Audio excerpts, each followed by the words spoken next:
Welcome to our meeting, our Aztec Adaptive Sports meeting. It's March 1st. If you didn't know, in 2021, here are all our socials, as always, Facebook, Flickr, Instagram, and Twitter, if you're interested.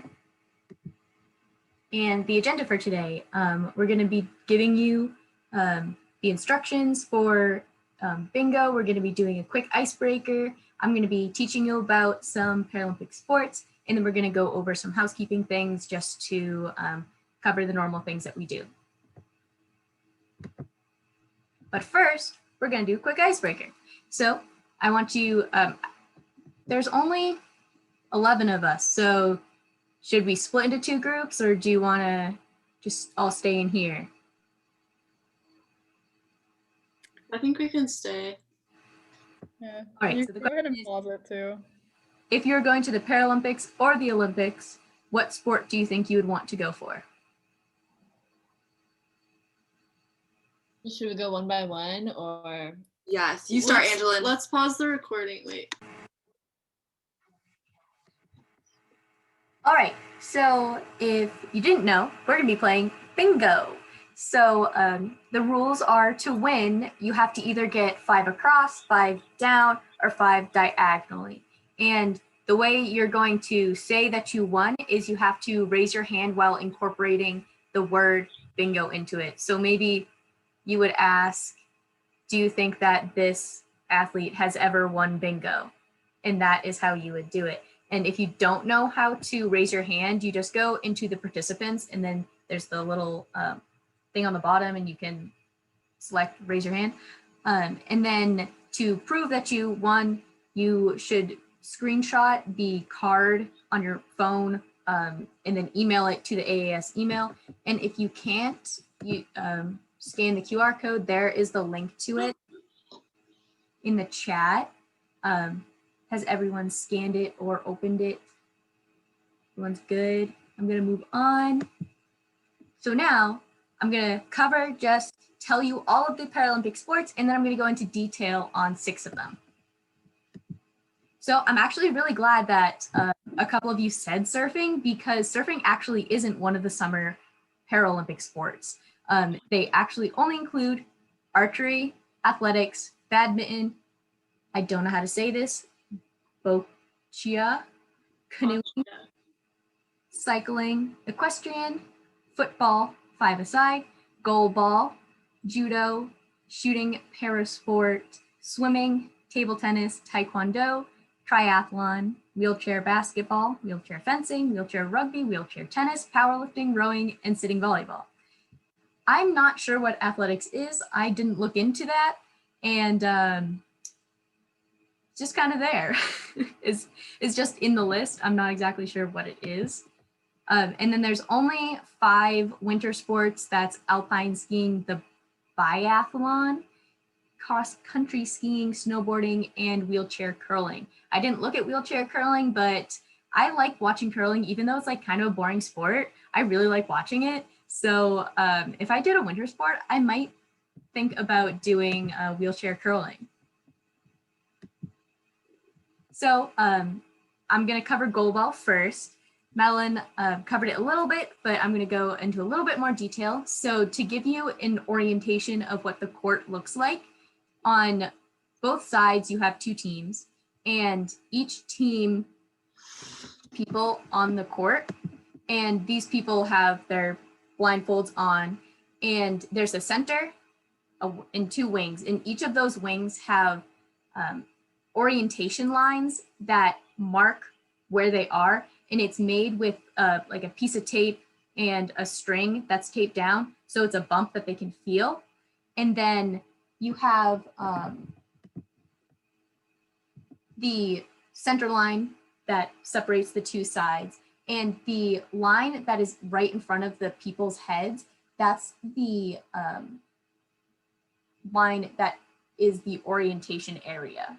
That just designates that orientation area. And then the section that's in front of them is called the high ball line, that dotted line that's in the middle. And the floor has to touch, the ball has to touch the floor at least once before crossing the line, or they'll get a penalty. So if that blue person is rolling the ball across, it has to touch the court before it crosses that dotted line to the other side.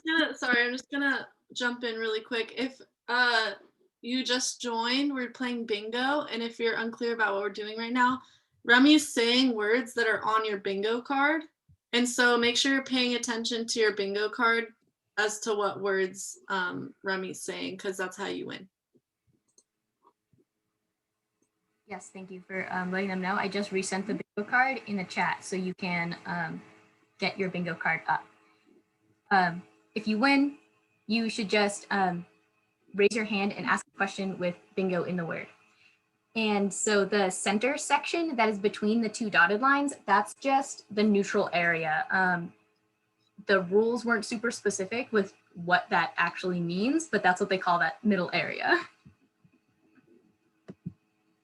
So the premise of this is that there's two teams, 3 people on each team, they face each other, and each team tries to roll the ball over the opponent's goal line, which is behind the orientation area.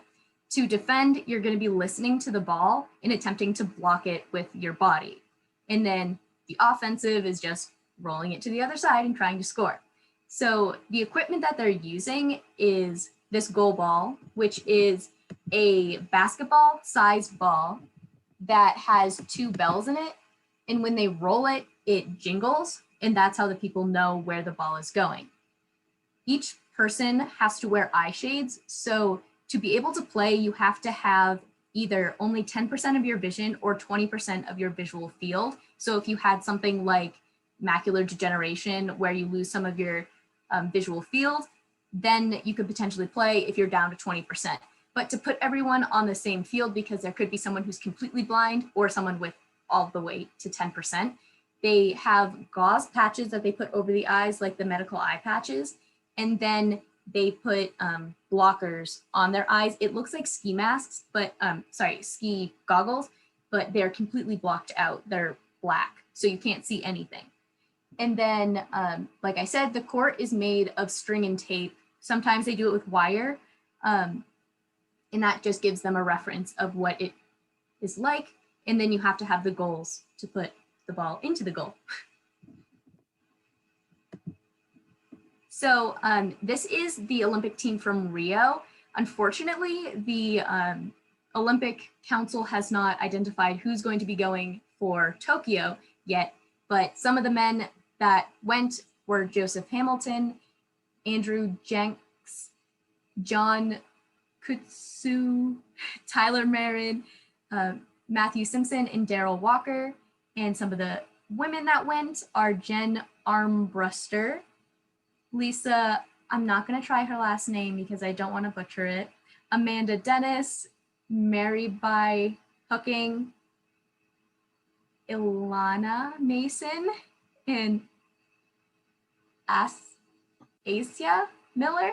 I didn't look up how to say their names, but this is just a picture of the team from Rio. And then here is a little clip of a game. You'll notice, I don't know if I included it in the clip, but they'll say quiet because everyone has to be completely silent in who is watching it because you have to be able to hear the bells ringing. So the audience is completely quiet while they're playing, and then when they make a goal, they can cheer, but then they have to be quiet again.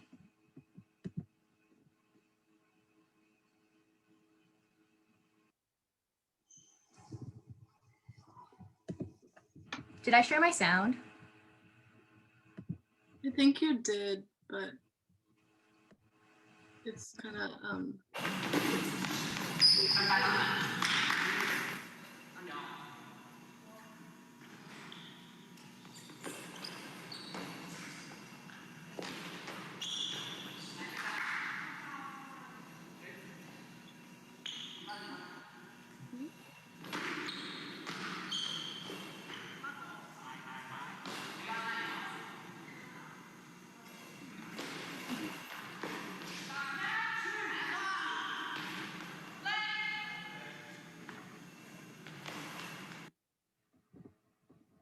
set it to stop at a certain point, but it didn't stop. So that was just a short clip that you could see. They're wearing the blinders. They have to bounce it. They were each kind of throwing it down to make sure that it would bounce before that line and then go onto the other side. And then people were blocking it with their bodies. So that was just a quick, oh no. Okay, that was just a quick overview of goalball. So now I'm gonna cover wheelchair rugby. The objective is just like regular rugby, you're trying to get that ball across the opponent's line. The rules are that the ball must be bounced or passed at least once for every 10-second play that occurs. 10 seconds of play.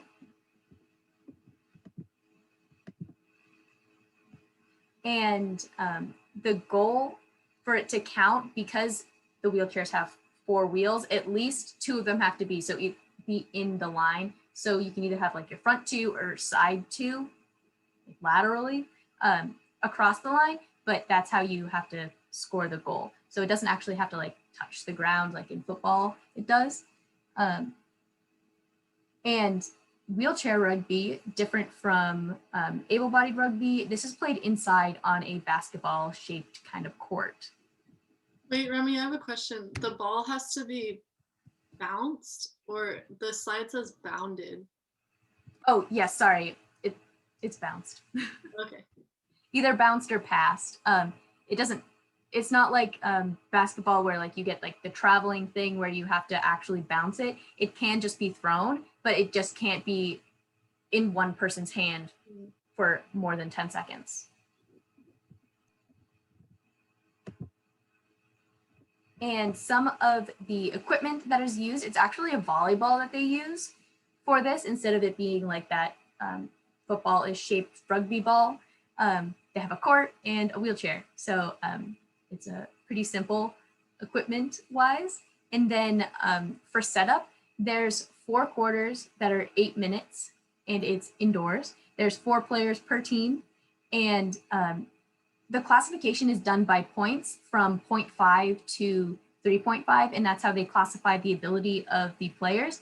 And for the whole team, it can't exceed 8 points. And then I think this is really cool. It's a co-ed sport. So women and men can be on the same team. I think that's fun. So here is a picture of the court. You can just see that this is the key area. That's where someone is going to be blocking and guarding the goal. And you're only supposed to have 1 person with, or not more than 3 people within that area at any one point of time. And then you can just see the goalpost, they have to cross that, and that's just like the whole thing. And then here's some of the classifications. I'm only showing every other, so I didn't show 1, and then I'm not gonna do 2 or 3. So I'm just doing by 0.5 and then +1.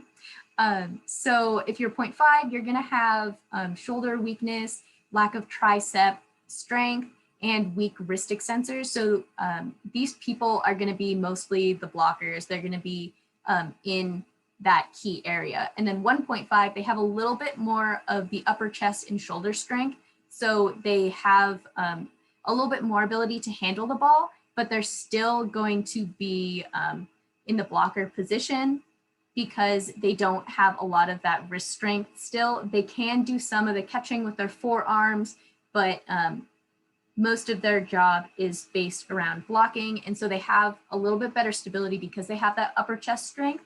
So these people are going to be even better at blocking because they can maneuver faster. And then 2.5 is going to be, they have a lot more stability in that shoulder and upper body, but they have a lot less trunk control when compared to a 3.5.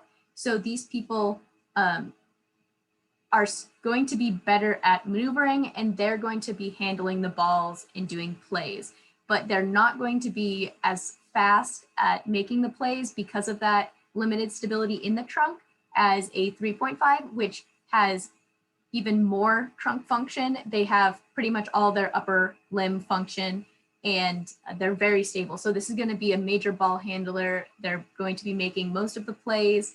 This is going to be like the main person that's going to be trying to get that ball to the goal.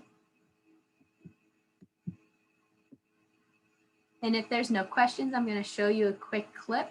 I thought this clip was really cool because you can see the blocking. I guess when I was thinking about it, I wasn't really understanding, I guess, what I would think that the blocking would look like. So I think that it's cool how they do it, that they're just maneuvering in a way that it stops the other person from being able to move their wheelchair at all. So it's like making them get stuck in a group of people. So I just thought that was interesting. Tires, and they're always trying to keep themselves warm and ready to go. This is rather paced, though, coming out of their own half. Edmondson puts it forward. He's going to have to track it with Brewer on his tail. He will just get the inside line, but Brewer has held him up. And he's now trying to force him out. He's trying to box him as they do get the play across, though. The Australians open it up, and it will be Harrison to level this game at 1. And there, a little bit of a surprise opening goal from Harrison. Well, it was a brilliant line he took. He saw the space and just came through, and the pass was fantastic. Can the Americans get there for this one? Oh, it's tight for Aoki. He just at the... And I thought that play at the end was really cool because you really got to see that guy sprint and give it all to get that ball right in time to cross the goal line. And in the beginning, Tires, and they're always trying to keep themselves warm. Could you not? Really boxed him in. So the Australian guy couldn't get out of that position where he had the ball. And then the next summer sport is table tennis. So if you don't know how the points work, you can get a point if your opponent fails to return the ball, if the opponent lets the ball bounce twice before going over the net, if the ball hits the net on the return, or if a return fails to hit the table on your side of the net. So it's pretty much all your opponent's fault, kind of creating that point, because they like aren't getting it over or they aren't hitting it, but it's your strategy that gets them to give you the point. And then you can make a play by making the serve. It has to bounce on your side, clear the net, and then bounce on the other side of the net.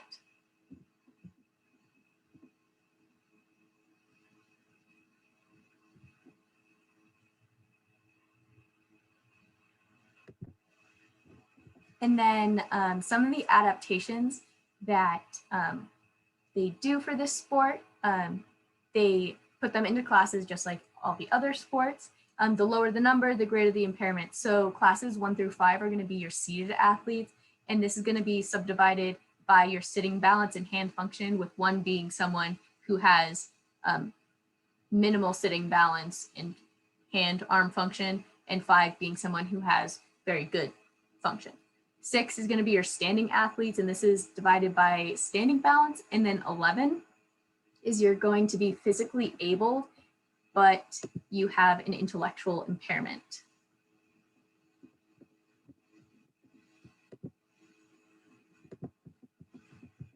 And then we've got some athletes. So for this group, they actually have already chosen who's going to be going to Tokyo. So this is the first man. His name is Tal Lebovitz. He is a 2-time Paralympic. He's a Paralympic bronze medalist and a Paralympic gold medalist. If you have won, make sure you raise your hand. He has gone to the international para championships 50 times, and he has 13 gold medals from the Pan American Games. So that's a pretty good list of things that he's done. I just wanted to include some personal things. Do you think bingo will ever be an Olympic sport? I'm not sure. We don't know how to raise our hand. Yeah. Oh, I'm sorry. If you go into participants, I if don't you're think a we can host, do it. you can't do it, I don't Yeah. think. So that's okay. All right, so is that our first one? Make sure you screenshot that and send it to the email so it can be checked. If you also won bingo, remember you have to ask a question. So you can do that now if you'd like.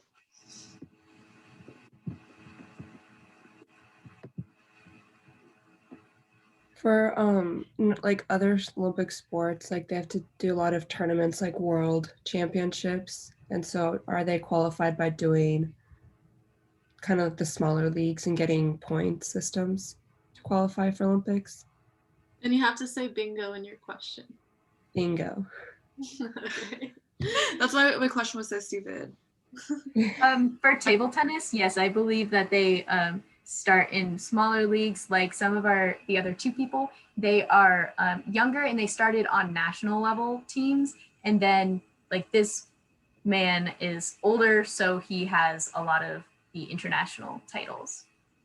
What's the age range like cutoff for most sports? I do not know, but I do know that one of the people, I think, yeah, him. He was born in 2000, so you can be, would he be 19? And I he, don't think there's an age limit at all. You can just say yeah, and he's medaled multiple times for 9 straight years. He's been on the junior para national team. So I don't know what the limit is for Olympics, but for like the national team, he's been on it for 9 years. So All right. he was 10-ish. So I don't think there's an age limit. Sweet. So don't forget to send the screenshot to the email just so we can make sure that it was gotten. So some personal things about Tall. He's from New York and he works as a social worker for helping marginalized individuals. I just thought that was an interesting little tidbit about him, that he has a day job doing social work. And then he's a class 9 athlete. So remember, that's going to be your standing athlete, and that's going to be someone with not the best standing balance, but close to the best possible standing balance. And he has osteochondroma, which causes painful tumors to grow out of bone. And then one of our other athletes is Ian Seinfeld. He's a class 6 athlete and he has pseudoachondroplasia dwarfism. That's when your trunk is the correct size, but your limbs are not the correct size. But I'm not sure exactly what the pseudo added onto it is changing about that diagnosis, but that is the general gist of it. So he has medaled at multiple Pan American Games and has attended the World Champions multiple times. And each of their bios on the US Paralympics website is different. Like the first man, he didn't have a lot of personal information, but this one, he had more personal information and he gave a tip and he said, don't forget your paddle. So I just thought that was a little funny thing. He must have forgotten his paddle when going to a competition. And then our last one is Jensen Van Emberg. He has been on the paranational team for 9 straight years, and he medaled at multiple open para competitions in Europe and Parapan championships. He is from Florida, and like I said, he's pretty young. 2000 is his birthday, and he is a class 3. So this is going to be a sitting athlete. He has a spinal cord injury that occurred at birth. You could see in each of those pictures, I tried to get them in action. So you can see that he is sitting down while he's playing. And this is a match between someone from Germany and someone from Egypt. And I believe it's the Egyptian man. He actually doesn't have function of his arms. I don't even know if he has arms. And so he's using it actually in his mouth, the paddle. And it looks like we have a hand raised. Someone want to ask a question? Is there an age limit playing table tennis? Like, do they have to know how to play bingo at a certain age to play table tennis, you know? I'm not sure. I'm sure they probably have to be able to play bingo before they can play table tennis, though. Okay. Congratulations. Just make sure you send that screenshot to the email, and if all of them are approved, then that's going to be our 3 winners. But please feel free to keep playing and keep watching, because I do have 2 more sports, and those are going to be our winter sports. And here's our video.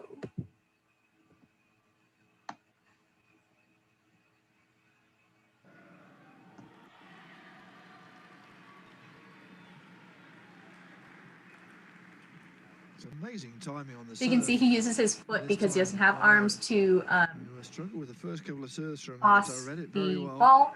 So And the Egyptian man uses his foot to serve. Into the lead.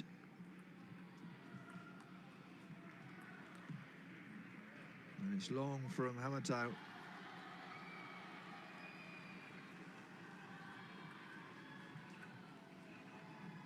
There's a good backhand from Rao. We'll see for Hamatau.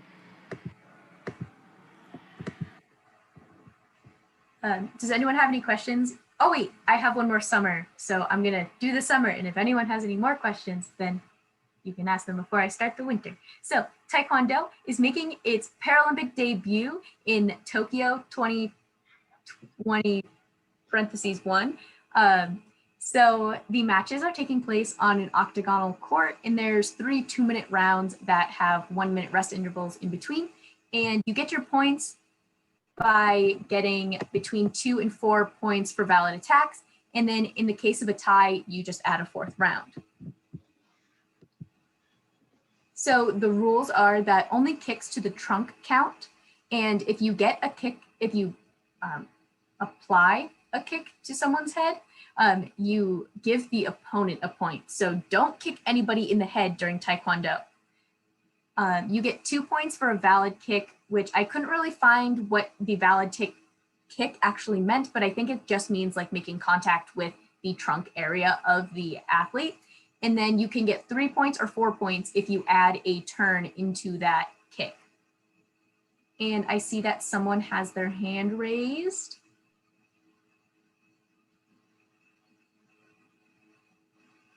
Do you want to ask your question? Yeah, but I think I got bingo. Give me a sec. So this is a picture of the court. It's just showing that octagonal space that they are doing the matches within.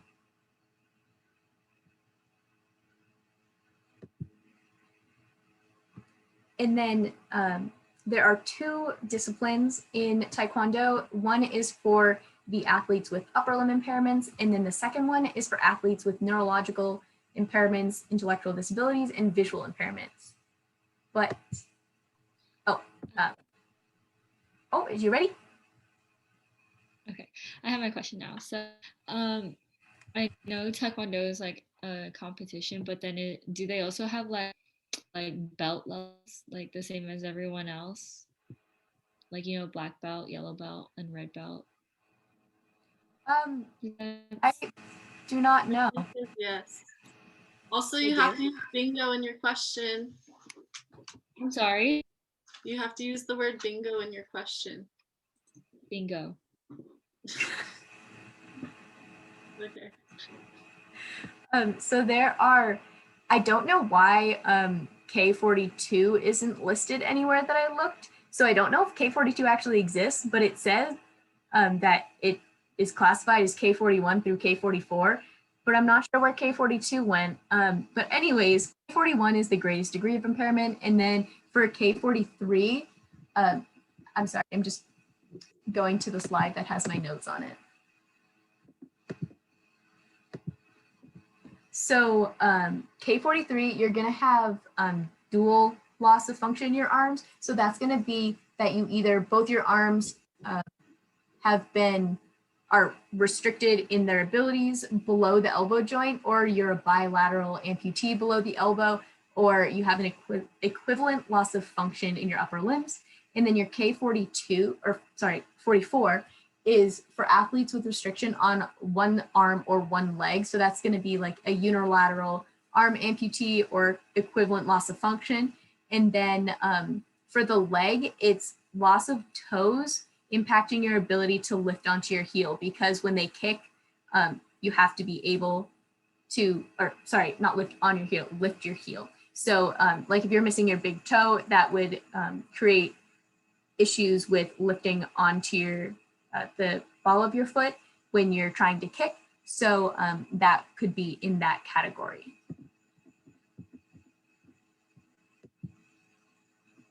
And then specifically for Tokyo, they're only going to be doing that category that is for people with the upper limb impairments if someone is missing the toes. So it's only doing the kyorugi. And I'm sorry if I say that incorrectly and you know how to say it. And then they're not going to be including K41, but they will have 44 and 43 that will be competing. There's 3 weight classes per gender. So they separate by gender and they separate by weight class. And like this person in my little sticker, they'll be wearing the coverings on their chest and their head for all of their matches. And we have our people chosen already for our 2020 Olympics for the US. So this is Evan Meadow. He is a class K44. He's from Michigan. And in his career, he's medaled multiple times at the Pan American Games. And a fun fact is that his favorite movie is Miracle on Ice. So you can see him there doing a little kick, getting ready to get a point. And then our other Paralympian is Brianna Salinaro.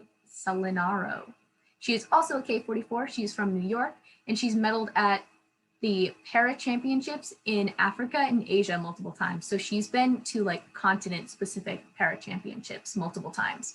And then her favorite TV show is Grey's Anatomy. And here is a video. I believe this is a K43 match. Yes, it's a male K43.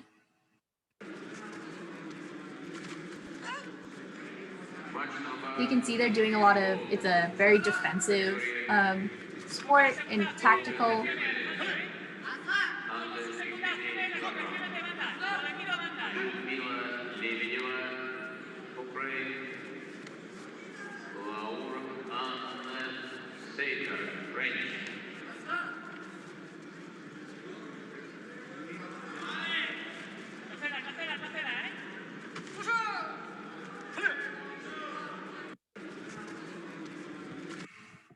And it looks like we have someone with their hand raised. Tia, do you have a question?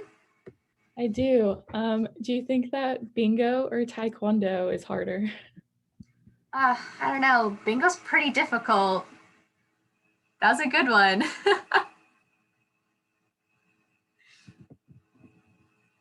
So does anyone have any questions on those summer sports that I talked about?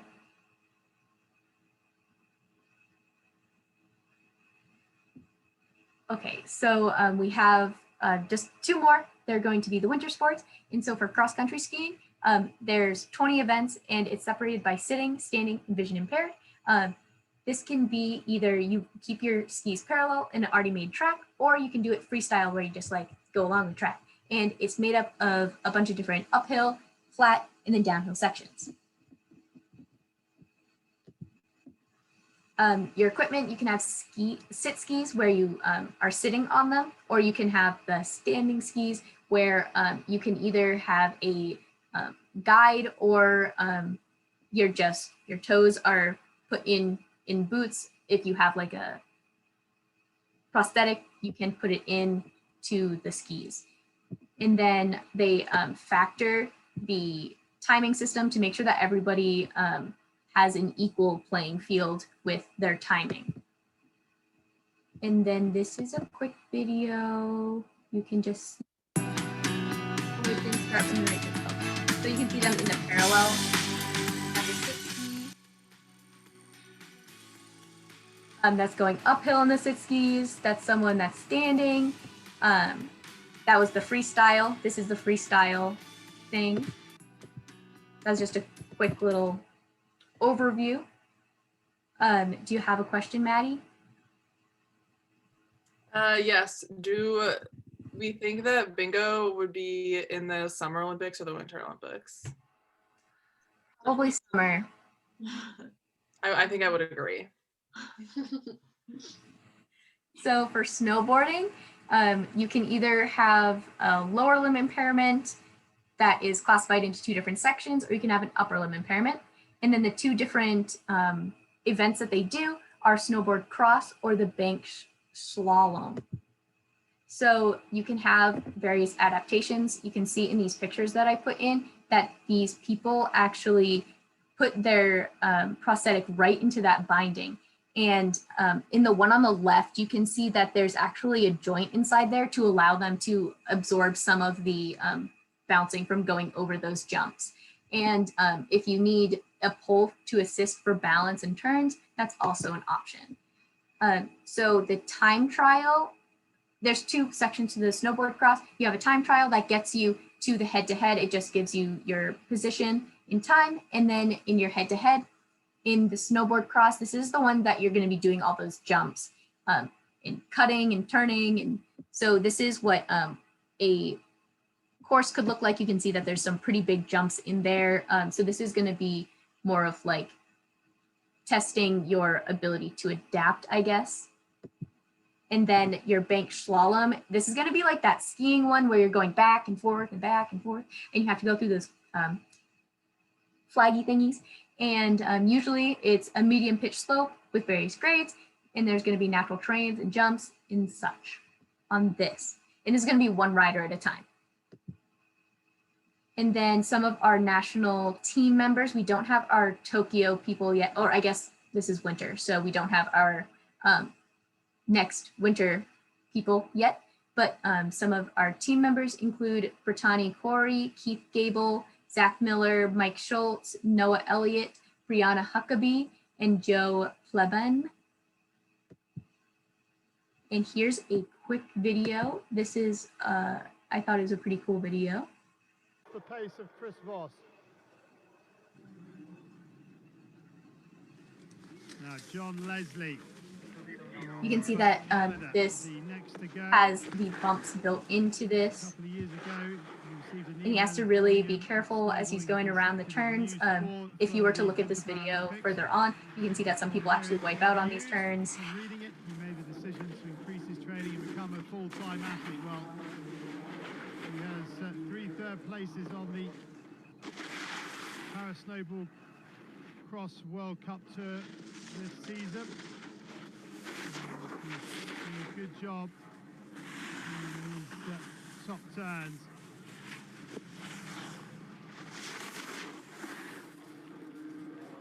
Over the double roller, just about hangs on. Almost got upended with the third roller, but the best run so far is coming from John Leslie as he stops the clock up the pace of Chris Voss. So from that, you could see just him going down, keeping his balance, how he had to maneuver all those turns. So if there's no questions on any of the sports that I covered, I'm just going to do a little bit of housekeeping things. And if you want, just make sure that you send your bingo cards to the email, the SDSU Adaptive Sports email. So today we did our Paralympics bingo, and then not next week, but the week after, we have a guest speaker, Kelly Twitchell, and then on the next, not the next week, but the week after, we have a GBM on careers in adaptive sports. Next week, remember, we don't have any events because we have an R&R day on Monday, and then you can see all we have planned for our socials, so make sure that you mark your calendars for those fun events. The paint night is going to be a really fun night to relax. Surfer panel, you can learn a lot. Trivia night, it's going to be me again doing that trivia thing, so make sure you come. So dues, if you didn't remember, we have to do dues this semester. We're asking to be an active member that you pay $10 to the Aztec Adaptive Sports Venmo. And that's just used to help us do the things that we do for you. And hold on, Remy. You didn't go over this, but on 3-15, which is the day we're having our guest speaker, we're also having a fundraiser. It's going to be a Blaze fundraiser from 3 to 9 p.m. It's going to be the location on Balboa, and they're actually going to be giving us 50% of the proceeds. So everyone, if you guys can make it, please go and get some pizza. Blaze pizza. Send the thing in the chat to we'll send more information on it so that you guys can what's it called, not register, but what? RSVP, because we need at least 20 RSVPs for the fundraiser to actually go through. And we covered the points a couple times already, but just remember to have your points count, you have to be a paid member, and you have to have 8 points for the semester for them to count towards your total for graduation to get that graduation cord. And then eBoard apps are opening. Oh, so you can scan this, or you can check out the email that we'll be sending out after the GBM to get that Google form to apply. You don't have to have any experience. You can just ask us at any time after the meeting, or message us on GroupMe. So consider applying for some of our open positions. And then if you're not in the GroupMe, you can do the little scanny scan again. Oh, did everyone get to scan the eBoard thing that wanted to scan? Do a little scanny scan. I believe all of you are in the GroupMe, but this is our main way that we contact each other. So if you aren't, please scan it so you can get added.